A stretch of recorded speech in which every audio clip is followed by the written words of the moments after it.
నమస్తే, నేను మీ అశ్విని కుమార్. ఆంధ్రప్రదేశ్ మొత్తానికి జమిలీ ఎన్నికలు.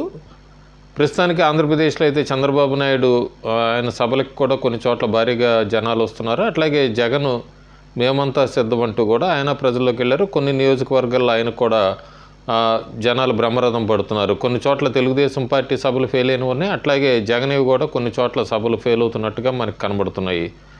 పవన్ కళ్యాణ్ పిఠాపురంలో ఆయన ఎన్నికల ప్రచారంలో హడావిడిగా ఉన్నాడు. కరెక్ట్గా ఒక 4 వారాల కిందట, ఒక నెల కిందట ఇండియా టీవీ సిఎన్ఎక్స్ ఒక సర్వే ఒకటి ఇచ్చింది ఆంధ్రప్రదేశ్ లోక్సభ ఎన్నికలకి సంబంధించి. ఆ సర్వేలో ఆంధ్రప్రదేశ్లో ఇప్పటికిప్పుడు ఎన్నికలు జరిగితే కనుక వైఎస్ఆర్సీపీ 15 పార్లమెంటు స్థానాలు గెలుచుకుంటుందని, తెలుగుదేశం పార్టీ కూటమి 10 స్థానాలు గెలుచుకుంటుందంటూ కూడా మార్చి మొదటి వారంలో ఒక సర్వే ఒకటి విడుదల చేసింది. మళ్ళీ తాజాగా ఏప్రిల్ 2వ తారీఖు నాడు ఇంకొక సర్వే రిలీజ్ చేసింది. అయితే ఈ నెల రోజుల్లో చాలా మార్పులు ఆ సర్వేలో కూడా కనబడుతున్నాయి. అట్లాగే కూడా ఆంధ్రప్రదేశ్లో కూడా చాలా మార్పులు కనబడుతున్నాయి. రాబోయే రోజుల్లో కూడా కొన్ని మార్పులు కనబడతాయన్న ఊహాగానాలు బాగా వినబడుతున్నాయి. ముఖ్యంగా బీజేపీ పోటీ చేసే స్థానాల గురించి ఎక్కువగా వినబడుతుంది ఆంధ్రప్రదేశ్లో. ఇంకో పక్క జగన్ కూడా ఆఖరి నిమిషంలో కొన్ని నియోజకవర్గాల్లో మార్చచ్చు అన్న ఊహాగానాలు కూడా మళ్ళీ తెర మీదకి వచ్చినాయి.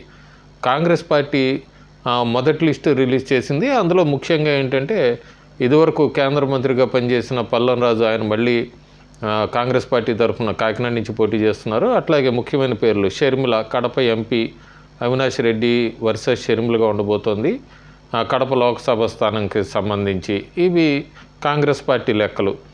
ఇంకా తాజాగా ఇచ్చిన ఇండియా టీవీ సిఎన్ఎక్స్ సర్వే ప్రకారం అయితే ఆంధ్రప్రదేశ్లో ఏప్రిల్ 2వ తారీఖు రిలీజ్ చేసిన ఆ సర్వే ఫలితాలు ఇప్పటికిప్పుడు ఎన్నికలు జరిగితే కనుక తెలుగుదేశం పార్టీ 12 లోక్సభ స్థానాలు గెలుచుకుంటుందని, బీజేపీ 3 లోక్సభ స్థానాలు గెలుచుకుంటుందని, వైఎస్ఆర్సీపీ 10 గెలుచుకుంటుందని, జనసేన కాంగ్రెస్ పార్టీ 0 అని చెప్పి ఆ సర్వే చెప్తుంది. అయితే ఈ సర్వేలో వాళ్ళు ఎక్కడ కూడా బీజేపీ 3 స్థానాలు గెలుచుకుంటుంది ఆంధ్రప్రదేశ్లో అన్నారు, కానీ ఏ స్థానాలు ఎక్కడ అన్నదైతే డెప్త్ అనాలిసిస్లో కూడా నియోజకవర్గాలు ఇవ్వలేదు.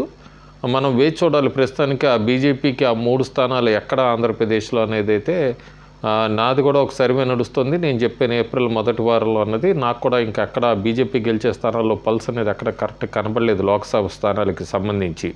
అయితే ఇండియా టీవీ సిఎన్ఎక్స్ సర్వే మాత్రం ఏప్రిల్ 2వ తారీఖు ఇచ్చిన దానిలో జనసేనకి 0 అంటుంది, బీజేపీకి 3 అంటుంది, తెలుగుదేశం పార్టీ పోటీ చేస్తున్న 17 స్థానాల్లో 12 గెలుస్తుందని కూడా చెప్తుంది. సో ఈ ఫలితాలు మళ్ళీ ఎంతవరకు నిజం, మళ్ళీ వాళ్ళు ఇంకొక సర్వే కూడా రిలీజ్ చేస్తామన్నారు.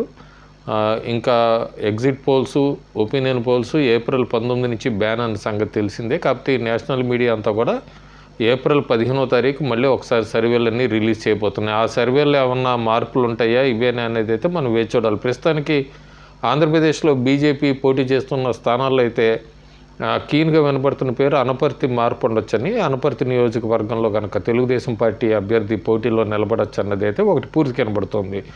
నరసాపురం దానికి సంబంధించి లోక్సభకి స్పెక్యులేషన్స్ బాగా వినబడుతున్నాయి, కానీ ఢిల్లీ కేంద్ర నాయకత్వం మాత్రం ఎక్కడా కూడా ఇంకా దాని మీద ఏం నిర్ణయం తీసుకున్నట్లేదు. దాదాపు శ్రీనివాస్ వర్మ ఆయనే పోటీ చేస్తారు, రంగంలో ఉంటారు అన్నది అయితే మాత్రం ఏప్రిల్ 2వ తారీఖు వరకు కూడా ఢిల్లీ నుంచి బీజేపీ నాయకులు మనకి చెప్తున్న సమాచారం. ఒక అనపర్తిది అసెంబ్లీ నియోజకవర్గం అయితే కనుక ఏమన్నా మారచ్చు, ఎందుకంటే అది రాజమండ్రి పార్లమెంటు నియోజకవర్గం మీద ఇంపాక్ట్ చూపిస్తుంది. అక్కడ దగ్గుపాటి పురంధేశ్వరి పోటీ చేస్తున్నారు కాబట్టి లోక్సభకు సంబంధించి అనపర్తిది ఏమన్నా అక్కడ కౌంట్ అవుతుంది కాబట్టి అనపర్తి బీజేపీ కన్నా తెలుగుదేశం పార్టీ అక్కడ బలంగా ఉందని అక్కడ ఆ నియోజకవర్గం ఒక పేరు అయితే బాగా వినపడుతుంది. జమ్మలమడుగుకు సంబంధించి అట్లాగే కడపకి సంబంధించి ఏమైనా అభ్యర్థులు మార్పులు ఉండొచ్చు అంటున్నారు, కానీ ఏప్రిల్ 2వ తారీఖు వరకు కూడా దానిలో కూడా ఏం నిర్ణయాలు మార్పులు ఉండవన్నది అయితే ఢిల్లీ బీజేపీ నాయకుల ద్వారా మనకు అందుతున్న సమాచారం.